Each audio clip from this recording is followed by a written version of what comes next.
De cette pièce, tu ne te souviens de rien.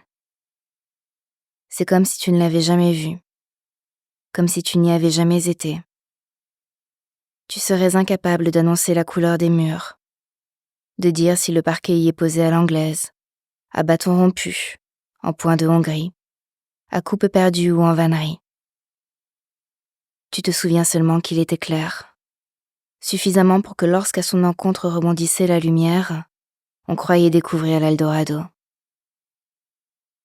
Tu le voyais seulement entre tes pieds, car ta vue était obstruée par d'autres chaussures, d'autres jambes, d'autres dos, d'autres têtes, d'autres corps que le tien.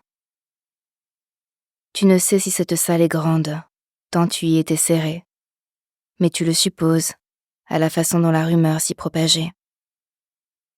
Tu ignores s'il s'y trouve des fenêtres, tellement tu y étouffais.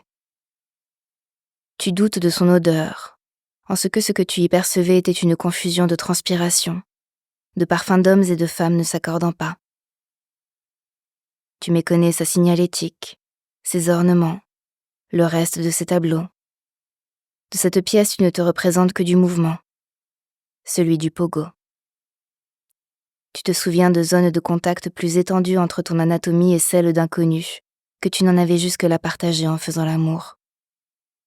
Tu te remémores n'avoir jamais si peu voulu enfouir ton nez dans la nuque de quelqu'un.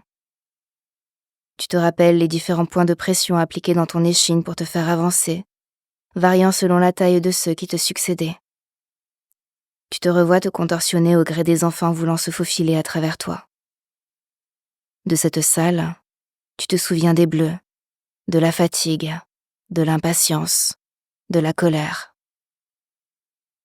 Tu ne sais rien de cette pièce, et tu ne l'as jamais vue. Non, pas la galerie, mais ce que l'on se battait pour y voir.